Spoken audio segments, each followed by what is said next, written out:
just being named to the Karl Malone watch list, getting some national recognition. What's that mean to you? It means a lot. There's a lot of ups and downs in a college basketball season, but to be recognized as one of the 10 best power forwards is truly an honor and a testament to the coaching staff and putting me in the right spots and my teammates trusting me to do what I can do, and I'm very, very grateful. You've got a lot of Mountain West recognition in the past, but this feels like almost one of your bigger national recognitions. I was talking to Leon about it. He said, you guys, with how late you play, maybe sometimes the country doesn't see you sometimes. Does this kind of feel like an overdue recognition? I wouldn't say overdue. Ledee won the award last year, so they had to be watching Mountain West basketball. So, but it is nice to be on that list, and I'm glad to know that people are watching Mountain West basketball, even though we have some late time slots. I know the team success is probably, the only thing you really care about, but with all your goals and how you came into the season, like overall, how do you think you've played this year? Played good. I wouldn't say I've played my best basketball. I've had some good games, but I'm just trying to find more of that consistency, especially from the three-point line. I've shot it better since the start of the year, and just trying to find more overall consistency, but I've had a good year so far. What do you know about the mailman? Karl Malone's probably done playing by the time you were even born, I would assume. But what do you know about him, and what did he kind of bring to the power forward position? He brought a lot of skill.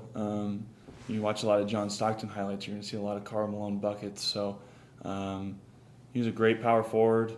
Kind of stretched the 4 spot out to shoot more mid-range in that era.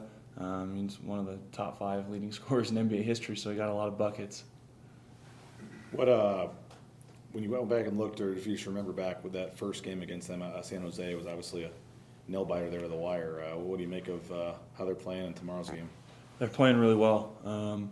They're making a lot of shots, and that provides a great challenge for us. I don't think we've guarded the 3 as well throughout the whole year, but I think we've done a better job, especially on Tuesday, holding them to 1-3. I think that's a testament to our defense and how much we've gotten better. But they provide a great challenge. They run some good stuff, and there's obviously probably more into it than with Al's former team and knowing a lot of the guys over there. Is it? They seem like a team too with a lot of guys where if they just hit 1 or 2 and get some confidence, like I know that's the case for any team, but it seems like in that first game, Yap and some of those guys get going, and then they become tougher to guard. It's definitely a challenge.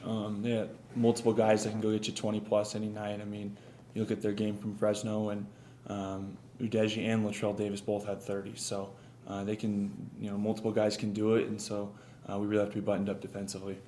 Is this a big game for Al? Do you know how he kind of walks into this thing? You got to see it, one game before, but is this a big game for Al going up against the former team? It's a big game. It's a big game for us as a team. We're finally finding our stride a little bit. This will be 4 in a row for us and putting ourselves in a good spot in the conference. And I don't think he's making it bigger than it has to be. You mentioned the improvements on defense. What do you think's been the catalyst for that in recent weeks? Honestly, it's probably just our effort and focus on the defensive end. Looking back, there's some instances where we have 3 guys playing hard, and then there's 1 or 2 that just aren't where they're supposed to be, and things like that. It causes a lot of defensive miscues, and we have more times now where there's 5 guys on the same page flying around, covering for each other, just playing more for one another. Obviously, when you hold a team to 1 for 17 3-point shooting, you got to be happy. But when you find out that you almost became one of the first teams to ever hold them without a 3-pointer since the 3-point line was extended, does that kind of eat at you a little bit? Say, oh man, if we had just got that one. We joked about it in the locker room after the game. It was just that 1-3 in the first half, and Keene had a decent contest on it, and Bedford made it.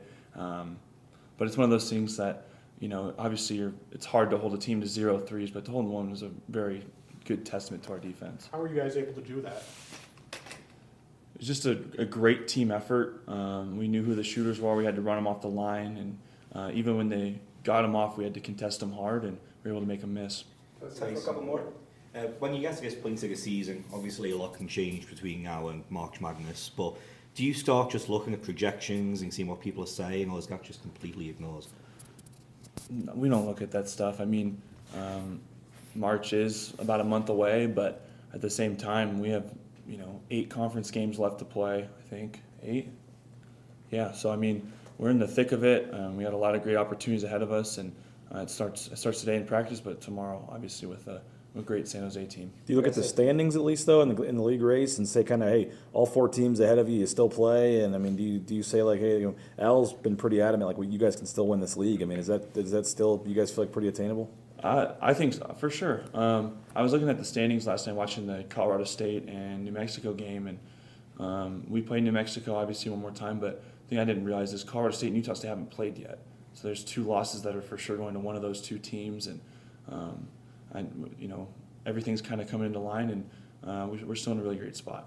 Tyson, you played so many games here that I'm assuming that your instincts probably scream to you or whatnot. But I think over these last 3 years, you could probably argue you played some of your best basketball, and probably the last 2 years your best basketball in the month of January, because you guys were like unbeatable. Do you feel like this team has played its best basketball or its best stretch of basketball this year yet? And if not, how encouraging could that be? I think we've probably had our best stretch of games these last 3. Just collectively, our defensive effort was really great, and we still have some untapped potential that we haven't gotten to yet, which is really exciting for this team. That we have, we're still chasing what we can actually get to. Where do you think the team can take its greatest stride between now and the conference tournament? I think it's just consistently playing defense the way we have the last 3 games. Defense is something you can hang your hat on. It's something you can bring on the road. You can't always bring shooting on the road. So if we can keep hanging our hat on the defensive end, the sky's the limit. Tyson, have you started thinking, how close you are to the end of your college career? I mean, I don't know the schedule right now, but I think you can probably count your home games left on one hand. Yeah, I mean, it's coming down to it. My mom and my grandparents and my aunt and uncle were here last weekend, and they said when they left, they said, "I'll see you on senior night." And I'm like, when you kind of think about it, that's our next weekend home game, and it's the last one of the year. So it's flying by, just trying to enjoy every moment. Yeah. Thanks, Tyson. Thank you.